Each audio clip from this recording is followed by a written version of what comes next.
G'day you beautiful bastards, and welcome back to another Paragon video. Today we're going to talk about some tips to improve as a laner. So first off, I just want to talk about the safest way to lane, which is what I'm doing right here. Don't be afraid to just sit back at your actual tower and let the minions come to you. If you're being pressured by several heroes, it's probably not the best thing to do, but if it is just a 1v1, just don't be afraid to sit back in your base comfortably so you can't get ganked. Don't overextend, and by overextend I mean don't go past the halfway point unless you have a good bit of vision. Like I go past the halfway point here, but if you see on the minimap just to the right hand side of my lane, where the yellow marker is indicating where I am, you'll see two sort of little eyes with kind of like an eyebrow on top of them. They are wards which are just stupidly important. They allow me to see anyone that runs through their field and get out of dodge if shit hits the fan or if I'm about to get ganked. But the most important thing, I think, apart from wards are the most important thing in the game, I feel like, but the next most important thing is last hits. Make sure you get your last hits on your minions. It's the difference between getting a little bit of XP and a lot of XP, and it's the difference between getting 10 CP and 160 CP, so that is huge. Make sure you get your last hits. You want to rank up as quickly as possible. You also want to do whatever you can to force the defender on your side to push back to base to get more health. So like right here, I use one of my abilities just to do as much damage as possible. Considering that's Narbash, he's going to be fine, he's just going to heal up. But a lot of the time, if you're fighting, say, a Murdoch, and you're able to get a lot of damage on him with a couple of abilities early on, you're pushing him back to base to heal up, and that's a plus for you. So the next thing we talk about is cards. I'm not going to tell you what you should and shouldn't run. We'll talk about different builds in more videos to come, but the first thing that I really think you should slot into is damage. Just raw damage, at least for your first card, just to make sure that you can get those first hits a lot easier.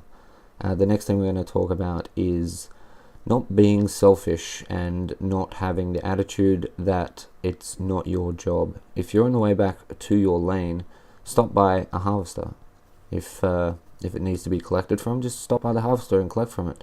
If, like right now, you've pushed your lane back like I had, and you've got a little bit of time, go and get yourself a buff. Or if your white camps have been sitting there for too long, like this match here, the jungler was extremely busy helping out with everyone else, and he'd been in and out of the enemy's jungle, so a lot of these camps were getting to level 3, the white camps were getting to level 3, and the buffs were getting quite high. So give him a hand in keeping control of his jungle. Get any buffs that you need.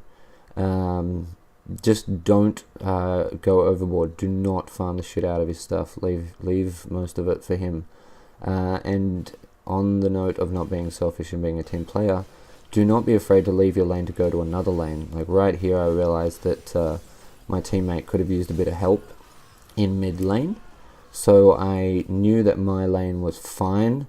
It was about midway between the two towers, so I decided to come over here, help get that kill, and to push the tower itself.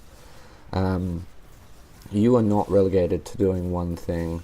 Just because the jungler technically has the job of looking after the jungle and providing ganks for people, does not mean that you can't do the same thing. If you see that someone in the lane next to you is potentially going to be in a 2v1 very soon, and your lane is fine, it will be fine for a few minutes, go and give them a hand. Put some pressure on the enemy team.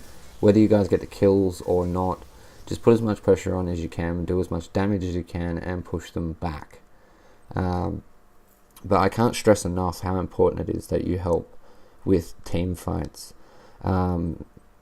If your lane is being highly pressured, if you're in a 1v2 and the right hand lane is in a 2v1, obviously you're not going to leave your side to go and even odds on his side, and he's not going to leave to come and help you on your side. But if you were in the middle in that instance, and the defender had been pushed back to base, you have time. Go and give him a hand. Do not be selfish.